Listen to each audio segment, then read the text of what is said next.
Hi, Siddharth. Hi, Hi, hello. Vivek. Hi, Doc. Yeah. I, okay, finally we are here. Great. Yeah. So let's begin. Hi, everyone.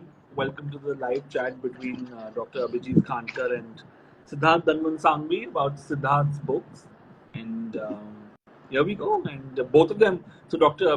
Khandkar is a philosopher and a doctor and a poet, and does a lot of flash fiction and flash poetry on his Instagram handle, and you must check it out. And Siddharth, as you know, is the author of books that I love: The Last Song of Dusk, The Lost Flamingos of Bombay, Lost, The Rabbit and the Squirrel, and one more coming up really, really soon. So we look forward to that one. And Thank you. it's my honor to introduce them to kickstart this conversation. So over to the two of you, and bye bye. See ya.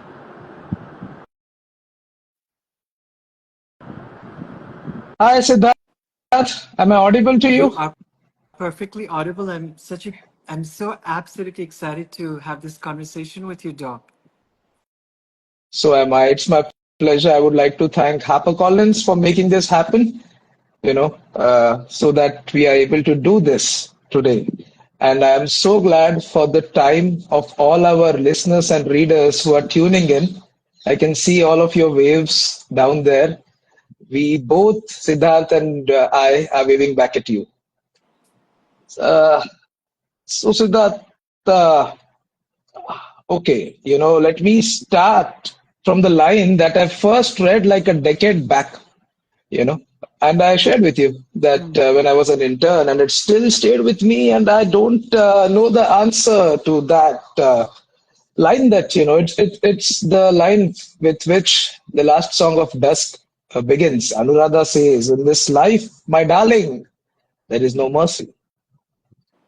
Yeah. So, so where we go from there, Siddharth? There is no mercy in this life. Where do we go from there? Well, the wonderful thing about that is that she makes a correction to that. She recognizes at the end of the book, of the novel, that there is something as mercy, and it's divine mercy always. So even when we feel persecuted by people and events in our life, the thing that we can really perhaps do is submit to something really profound, invisible, ineffable, and divine. And that's the conclusion that Anuradha also comes at the end of her life. But before I jump into that, I just want to say how much I appreciate your profound readership, Doc.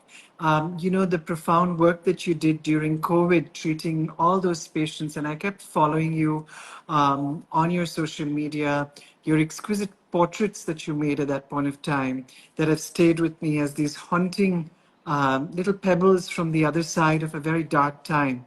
So I want to just want to take this moment to share that with so many people who may not be familiar with your work, but they should be.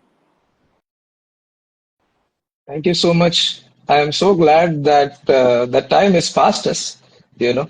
And of course, it was such a time, and we connected around that time as well. That's right. I Yeah. remember correctly. And that picture of the cat in the wards Yeah. that you saw, that's sort of stayed with you. Yeah, I it was did. on. But also, the fact that you've done is a great sense of empowering people with your posts on social media as an Ambedkarite. Your caste politics has been something that I've learned so much from. My own education in this was really lacking in the fact that I got to learn, the minutia. We learned it, about race in America, reading James Baldwin and Toni Morrison. And there was such a lack over here. And fine writers and poets and thinkers as yourself have done such a great service in filling that gap. So thank you for that. I'm glad you say it that way and acknowledge that and have shared this on this platform. Uh, yeah, I mean, race and caste, the way I see it, are so similar and yet so different in the Yeah, ways that they operate yeah, and function, right? completely So, different. so yes, and of course, so that is what we're trying to do with this little initiative that we've started in Mumbai, and Yeah, it's all over actually in different cities, the reading circle, yeah. where we And you had one So I told recently you, also. I just had one yesterday. Yeah. So it's the Ambedkar Reading Circle where we're trying to create awareness about subaltern literature and regional literature. I don't like the word vernacular, so I prefer calling it regional literature. And you know, I have read all your books. It's, and each book, for me personally, has come at such different and such impressionable stages of my life. I would like to share a bit about that. Like the first book that I read from you, Dusk, was when I was working as an intern at Just Look Hospital, and I shared with you. And cancer. Look, my dad is a cancer survivor. Mm. So, he was suffering at that time. And so I would go to Haji Ali and I would sit there. And I don't even know or remember how dust came into my life. But it did at that time. And I could just so very well connect and relate with those characters that you've, sketched and brought to life in Dusk. And then all the subsequent books which followed, I think Rabbit and the Squirrel I read when I was preparing in the library for my postgrads. So I would sneak out. That would be my break time, and I would read that book. So, as a writer, you connect with so many people, so many readers. So uh, I would like for you to share. I mean, if there are instances that you can remember or that have really impacted you, like instances or interactions with readers of yours. I'm sure there might be so many. Well, I would say this one. The fact that I get to know you, get to know your mind is because of my books. Um, so I think that I would start by saying that this is a gift. Your time, your knowledge, your scholarship came into my life because of a little book that I wrote. But other than that, many beautiful friendships emerged out of it. I think it was Arundhati Roy who said something to the effect that um, writers write alone and readers read alone. So essentially, what you're transacting is solitude. So that's a really beautiful exchange that happens between these two people. And so I feel very lucky that there have been wonderful instances. I had a reader in Germany who named her daughter Nandini after the character in the last song of Dusk. So many wonderful instances that have come through. But I remember in one particular context that might connect um, with the work that you do as a doctor, is that my mother was in the ICU and she was really suffering in pain. She had always been in and out of hospitals for long periods of time. And the resident doctor, I had to pull I had to pull a card, and I said, I'm really sorry, doctor, but you got to look after my mom. And I gave him my name and I gave him a copy of the book. And I cannot tell you, it was the one time in my life that I was so happy that I pulled a number, because he looked after my mother so well for the next 11 days. And I felt so proud that, because of my book, because of this little thing that I wrote, I could access this doctor's heart and say, listen, I'm pleading before you, please look after my mother. And he did. So, I'm glad. I'm so glad that there was someone, there was a caregiver, there was a yeah. doctor who was Mhm. there at that time with Yeah. you. Yeah. Uh, your writings, Loss especially, it is such a profound book. And to my observation and to my readership, if you were to ask me, or if I were to honestly say, what is the one thing about your writing that really, connects or resonates with me? It is that in all these years, and so when I speak with people who want to write, or just like people who come to me for some sort of an advice, I tell them what I see in your writing. There is never a haste, there is never a hustle. And that for me, like I read Dusk, then I forgot about it. I went back to it a couple of times. Then out of nowhere, one day Flamingo drops, and I'm so happy. I get to read. So that process where it just happens, and then Rabbit, and then Loss follows. So did you plan it? I know you did, but at what stage, or what is the process where you felt, okay, now this has to be put in a book. Now I have a story that I need to tell. So what is that process about? Just the idea of making books as gifts. So the last Song of Dusk was a gift for my mother. The Rabbit and the Squirrel was a gift for a friend. Um, Loss was a gift again to my parents and to a house that grew me up.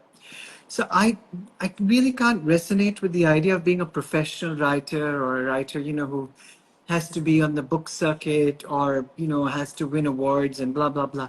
That doesn't interest me. It's sometimes the smaller the audience, the more refined the people that you'll encounter. So I think that in a ecology where fame has become the realm of wonderful people like Rakhi Sawant, to be obscure is a privilege. So I really enjoy the fact that very few and small and dignified numbers of people read books. And to be able to serve their imagination is something that I really put myself at service to. So to answer your question, no, I think that I wish more younger writers could have the time to work on their books. I was only 26 when I published Last Song, and I dearly regret, the trappings of celebrity that came with that. It made me very unbearable and ridiculous for a few years in my life. Um, and I wish that more writers would be allowed the space they need to live with their characters. That's really what you have to do. You've got to give them that bandwidth in your head, in your consciousness, and to allow their fates to unravel alongside your witnessing of those lives. So I've always felt that yeah, I could never be a professional writer. I was always a personal one. I was always one who was trying to make gifts. So beautiful to see writing in that sense, in that form. Mm. Or for me, when I write my poetry, Mm-hmm. I think a novel or a short story it requires a bit more of a commitment. But poetry, slices of life, I can write it and I live with it, sort of a chronicle of Mm. sorts. So that really resonates with me. And you speak about Mm-hmm. characters. So all the characters in your stories, the non-fiction, the first two books, and the Rabbit and the Squirrel, they are just so magical. So, does it happen that they visit you often after that you've written them? Do they visit you in form? Do they visit you in spirit? What do they speak to you? No, Does that you- happen, Siddharth? no, it doesn't happen because I think that the act of writing them into being is allowing them to take ownership of their own existence. So the rabbit and the squirrel are wandering around somewhere, and I really have no control. I have no sense of ownership over them. And I love the idea that characters become what a reader wants them to be. I love that they inhabit a reader's imagination and consciousness in exactly the way that the reader wants. So it's a lot more democratic of medium, and the interiority of writing gives it that democracy versus, say, a film, where it is a director or one person's vision of how a character should look and act and talk and speak. But with a book, you, the reader, are in ownership of how Nandini looks and sounds. You, the reader, are in ownership of how the rabbit and the squirrel and what happens to them, what happens to the rabbit after the squirrel passes. So I love that. And so I don't really take any particular pride or any particular ownership. I think when you talk about the magic, though, I must pay homage to a place like Matharan, where I spend a lot of my time. And it's in these little pockets of isolation that you are visited upon by entities that you can't always locate and name and talk about without sounding a bit crazy. But it's also that kind of landscape that allows you to kind of channel into that voice and to give it that privilege in your consciousness and to say, What is it that I'm hearing? What's that person? What's that voice that's coming? That's a whisper, and making room for that whisper. That's the thing that I'm interested in most. Yes, yes. Siddharth, Mathiran and Goa.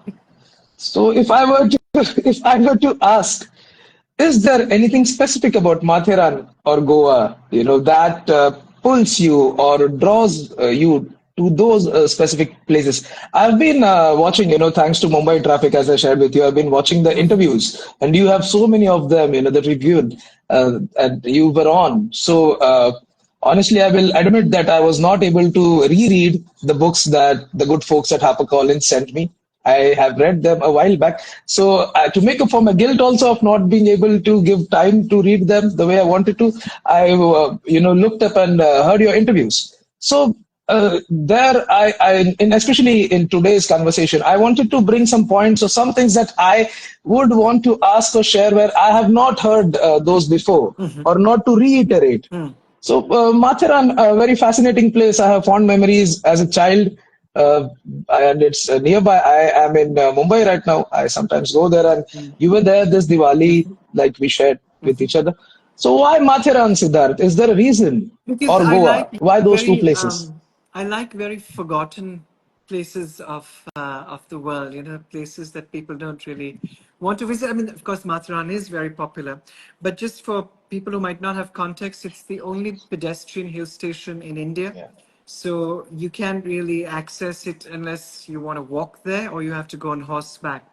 So I think that when I'm making that entry into Matharan and Dasturi, the wonderful thing is the disconnect from my life as I've known it, the city life, the big life. And you're going into a forest, and a forest is such a sacred, such a profound landscape to be in. So it's only natural to hear voices, to be connected to beings that are formless.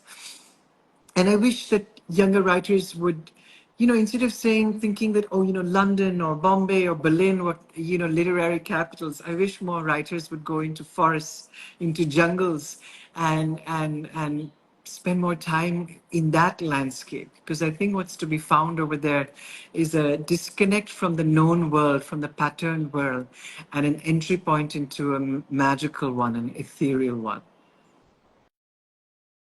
To sort of retreat into the inner space of oneself, if we might put it like that. Yeah, also, Something my on those phone lines. doesn't work in Mathuran. I don't have a TV.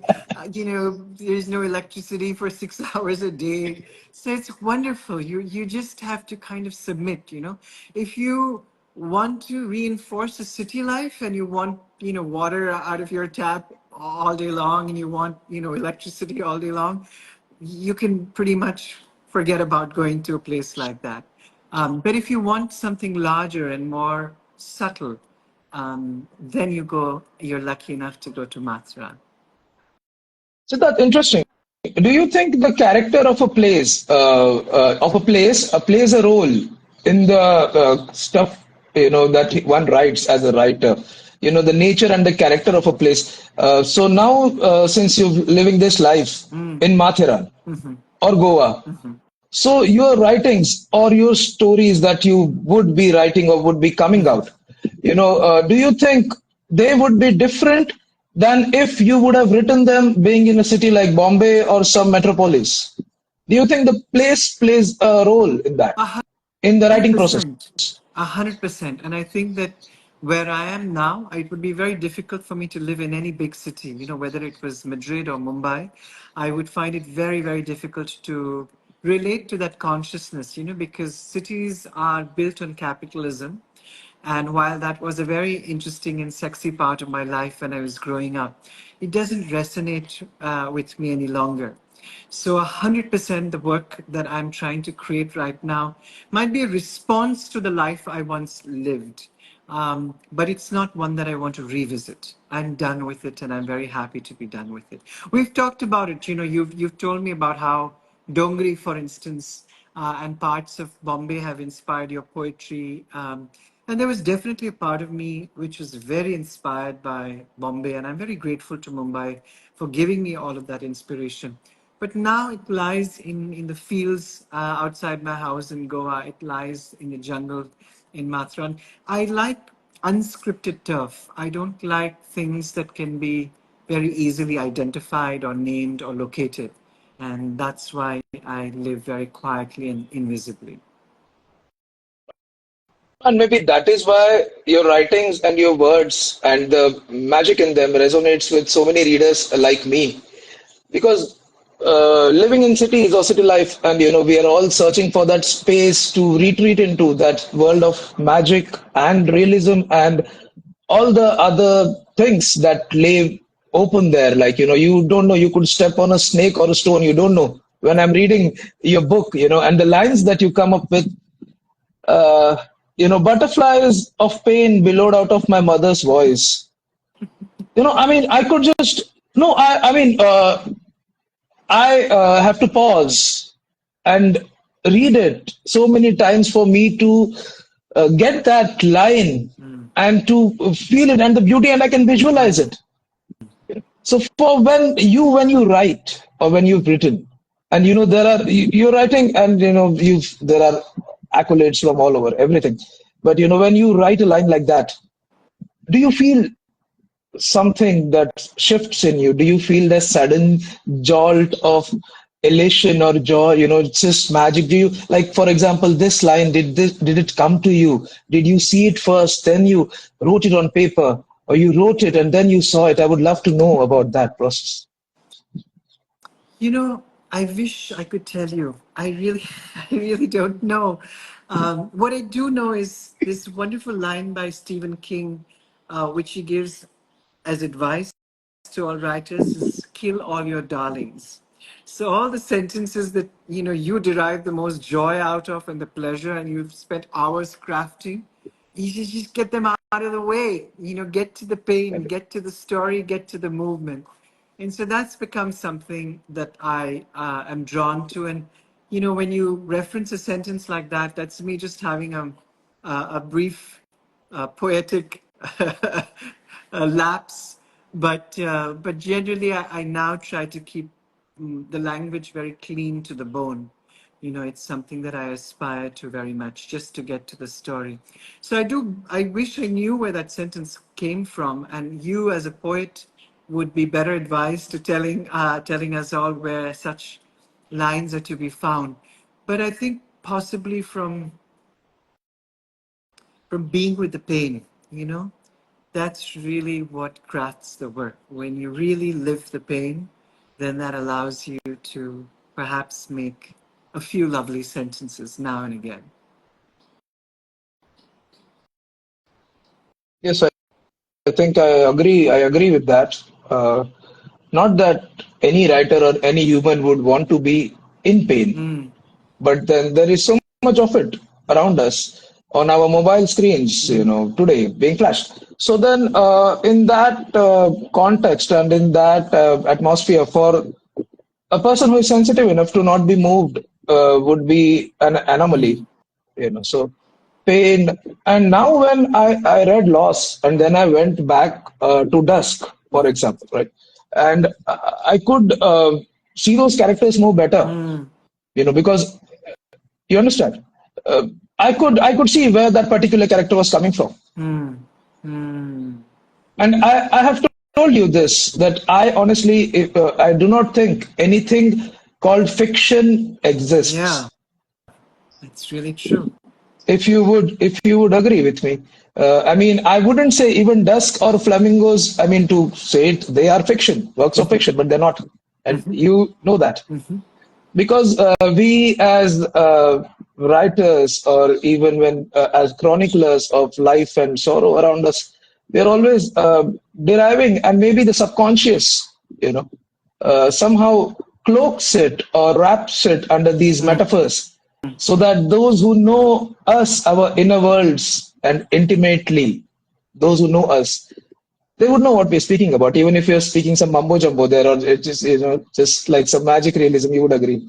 Well, the counterpoint to this idea is what Truman Capote created, which he called the non-fiction novel, and that was in cold blood. So he took an incident of a very brutal series of murders in Kansas City, and then he recreated that as if it were fiction. So I love that. And then that same structure was brought to exquisite relief by John Berendt in Midnight in the Garden of Good and Evil. So what is fiction and nonfiction? Often it really blurs. But what's really critical, and where I think fiction arches over nonfiction, is that it allows you to imagine the pain versus and live the pain versus reading about it as a document. So you could read nonfiction accounts of slavery, for instance, and they would move you, and you would be angry, but nothing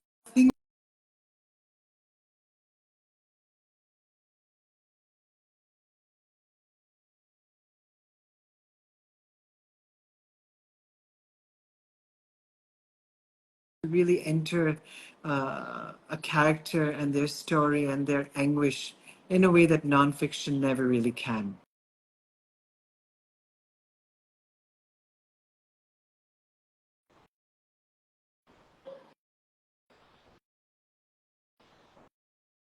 Yes, I would.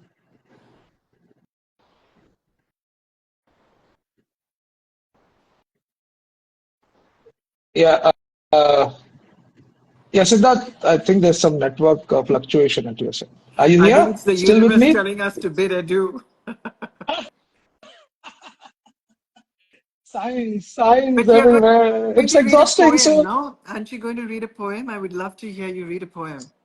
Do you have oh yeah, and enough uh, range? I have it. I have it right here. Okay, I wonderful. have it right here. Okay, go for it, Doc.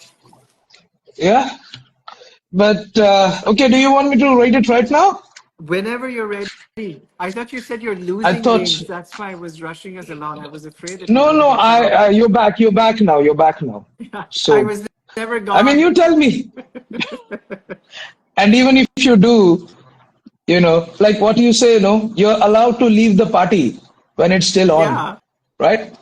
Well, I always love leave the that. party when we're still having fun. That I completely believe in.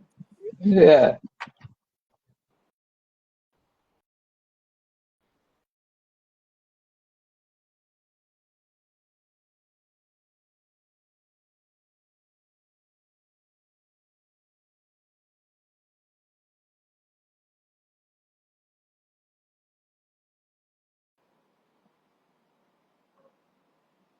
Talk to you having Mumbai range, Wi-Fi range in my village in Goa.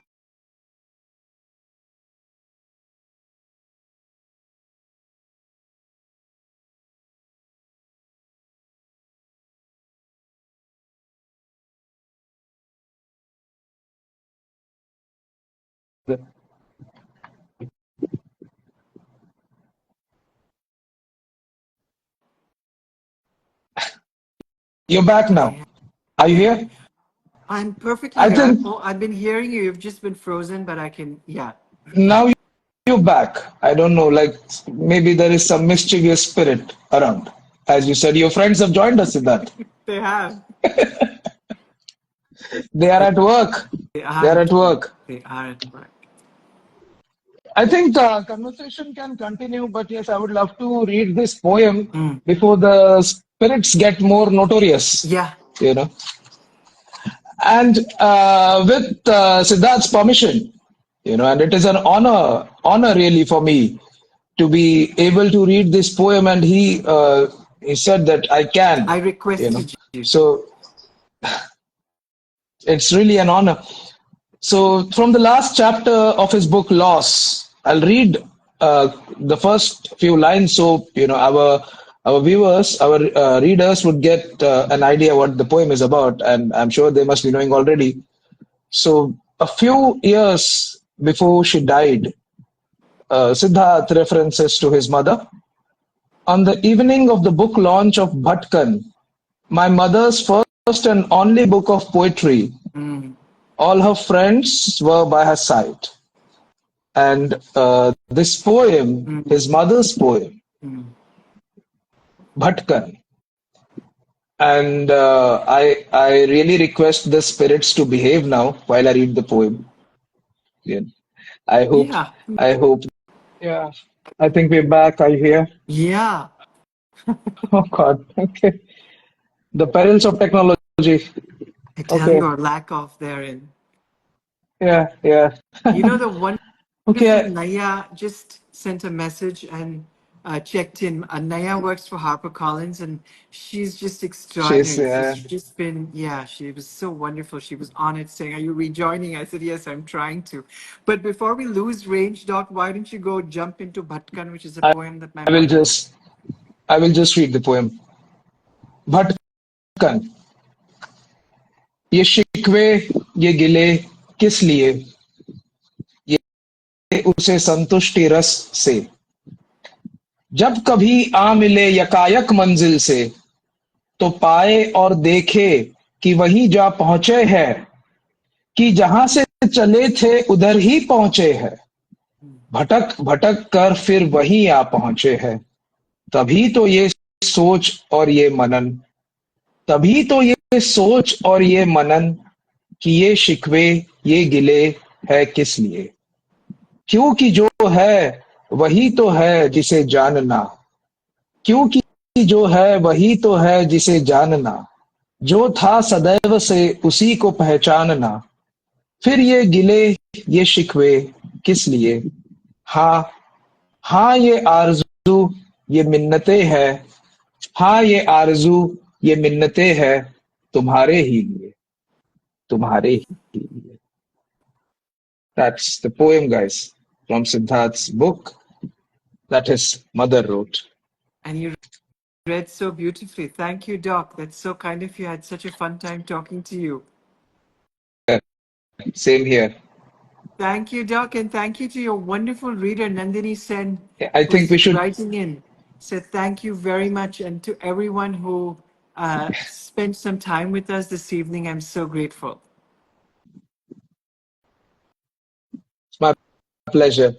My And pleasure. especially you, Thank you Doc. so See much you for joining soon. in. Take care. Thank you. See Come soon to you Mathura. soon. Take care. Yes. Yes, yes, we will catch up. We'll catch up. Thank you so much. I think I can end this now. Yeah, you could. Thank you so much. Thank you, Bye bye. Doc. Bye bye. Ciao. Bye. Ciao.